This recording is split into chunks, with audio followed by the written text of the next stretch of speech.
Assalamualaikum warahmatullahi wabarakatuh. Berjumpa kembali bersama saya di Isalatul Jahli Channel. Kali ini kita akan membahas tentang kisah Nabi Yunus alaihissalam.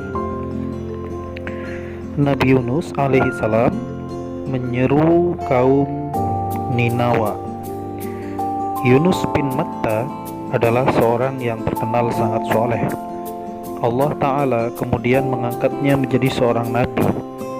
Allah Subhanahu wa Ta'ala mengutusnya untuk menyeru kaum Ninawa yang terletak di selatan Irak. Kaum Ninawa adalah kaum yang sangat keras dalam menerima kebenaran. Nabi Yunus alaihi salam bukanlah penduduk asli Ninawa. Ia hanyalah seorang pendatang yang lahir dari Palestina. Setelah sekian lama Nabi Yunus alaihi salam menyeru kaum Ninawa untuk menyembah Allah Ta'ala, menjelaskan kepada mereka tentang dahsyatnya kiamat dan siksa neraka serta kenikmatan surga. Kaum Ninawa tetap tidak mau beriman. Hal itu membuat Nabi Yunus alaihi salam sangat sedih. Nabi Yunus alaihi salam pun berdoa kepada Allah agar umatnya dapat menerima seruannya.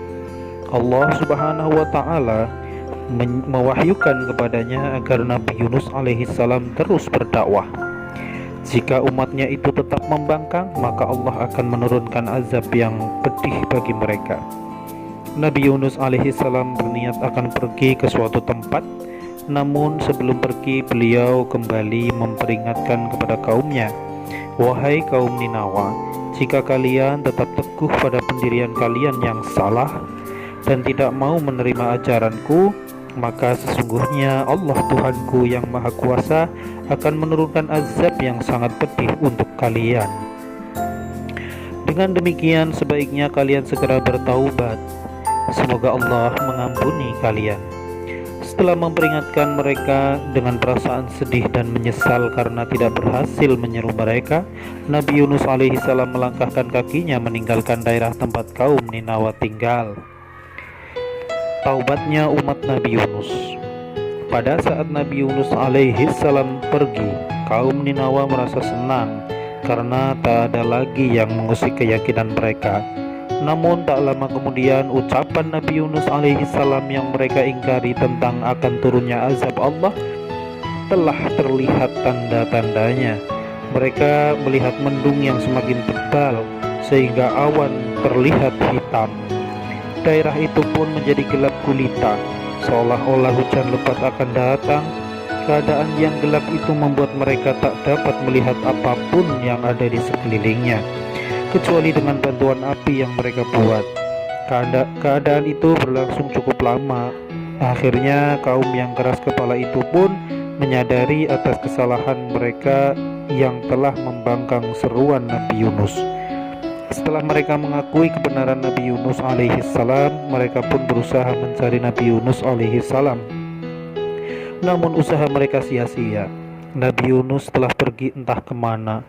Kaum Ninawa yang telah bertekad mengakui kebenaran Nabi Yunus dan Tuhannya pun sepakat untuk bertaubat, meskipun tanpa kehadiran Nabi Yunus alaihi salam di tengah mereka. Mereka memohon ampun kepada Allah Ta'ala dengan tulus. Allah yang Maha Pengampun mendengar taubat yang mereka ucapkan dengan ikhlas itu. Akhirnya Allah Ta'ala menerima taubat mereka. Selanjutnya awan hitam pun sirna, gelap menjadi terang. Kaum Ninawa yang menyaksikan itu semakin beriman kepada Allah Subhanahu wa Ta'ala. Nabi Yunus alaihi salam ditelan ikan paus. Sejak meninggalkan kaum Ninawa, Nabi Yunus alaihi salam berjalan tak tentu arah karena dia tidak memiliki tujuan yang pasti. Setelah melakukan perjalanan jauh, tibalah Nabi Yunus alaihi salam di pesisir pantai. Di sana terlihat kapal yang hendak mengangkut penumpang. Nabi Yunus alaihi salam pun meminta izin kepada nakhoda untuk ikut menaiki kapal itu. Setelah diizinkan, Nabi Yunus alaihi salam naik bersama penumpang lainnya. Tak lama setelah kapal berlayar, tiba-tiba gelombang besar dan angin kencang datang menghadang kapal itu. Seluruh awak kapal dan para penumpangnya menjadi panik. Terlebih di belakang kapal itu terdapat ikan paus yang teramat besar mulai mengintai. Allah Subhanahu wa Ta'ala memerintahkan kepada ikan paus itu untuk bergerak menuju permukaan laut dan mengikuti kapal itu. Angin yang keras tetap bertiup. Kemudian kepala kapal mengisyaratkan dengan tangannya agar beban kapal dikurangi. Awak kapal pun mulai melakukan tradisinya ketika akan mengurangi bebannya saat badai terjadi.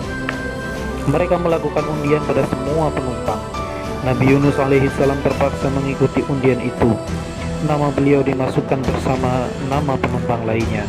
Ternyata setelah diundi sampai 3 kali, nama Yunus terus keluar.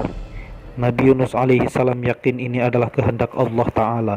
Akhirnya Nabi Yunus alaihissalam harus menerima takdir itu. Ia merelakan dirinya untuk diceburkan ke laut. Allah Ta'ala pun mewahyukan kepada ikan paus itu untuk menelannya bulat-bulat. Setelah itu keadaan laut kembali tenang dan kapal itu dapat melanjutkan perjalanannya. Adapun Nabi Yunus alaihissalam merasa sedih di dalam perut ikan.